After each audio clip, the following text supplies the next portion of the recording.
Hey there, thinkers. Welcome back to Critical Hit. My name is Est. And I'm Pin, and today we're going to review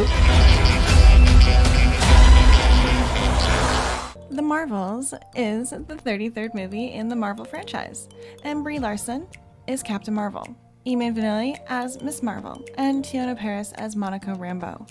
Or was it Professor Marvel? Or, wait, was it Black Girl Magic? Monica, you gotta fly. No. Black girl magic. I'm pretty sure you don't say something like that out loud. the story felt surprisingly grounded compared to recent Marvel movies. And while it still went a little too comedy and not enough serious, it played it incredibly safe.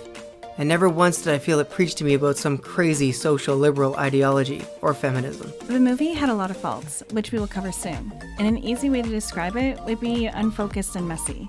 But it was better than we expected in a lot of ways. I would not dream of calling it good, but maybe predictably safe and worthy of an okay.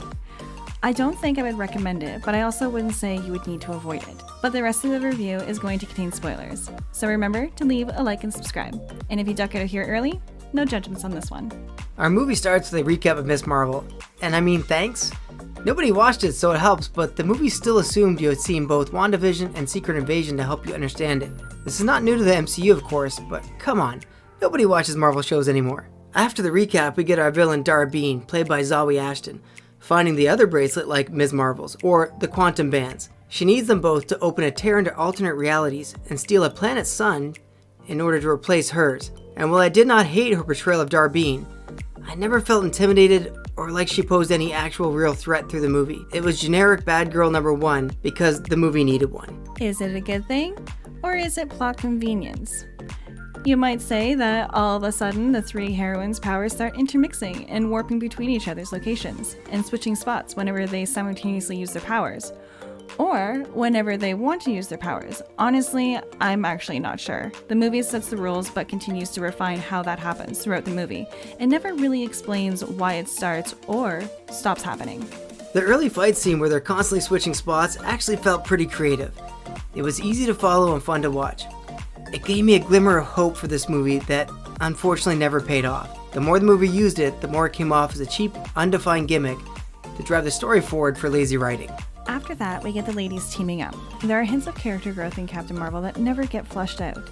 That felt similar to the end of WandaVision. Captain Marvel destroyed Skull's planet, but she has a tear running down her cheek, so they will never know what she gave for them. The dynamic between the three can be fun at times though, and honestly, I actually liked Iman Vellani in this. The trailers made her look like she was going to be annoying, but she came off the most charming of all three. Even Brie Larson was more likable in this movie, even for a little bit. Must have been that white tank top.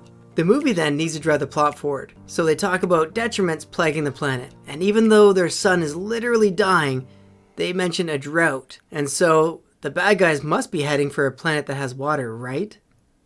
Right?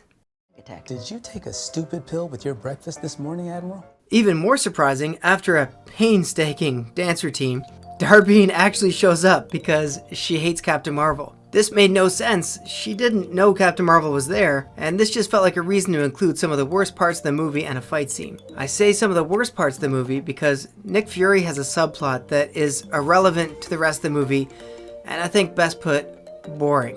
Gone are the days of Nick Fury commanding presence on screen and being the most badass human around. At best, you can describe him as a shadow of his former self, and at worst, completely useless towards the MCU, and just a character that exists to remind you of its better days. The movie ends with a showdown over Earth, where Darbean is trying to steal the Earth's sun to restore her planet's sun. The fight scene felt incredibly anticlimactic and full of plot conveniences, similar to the rest of the movie.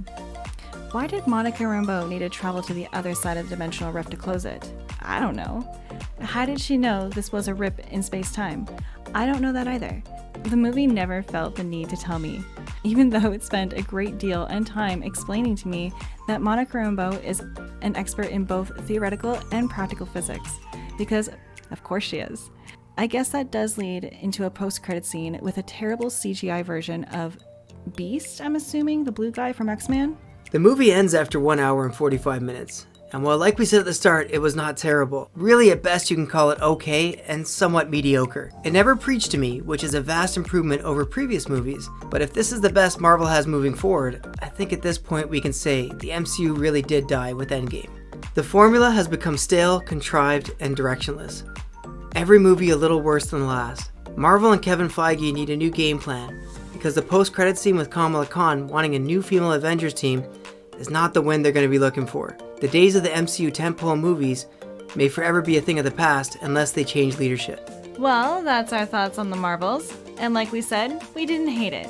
But if this is any indication of future Phase 5 movies, the MCU glory days will remain in the past.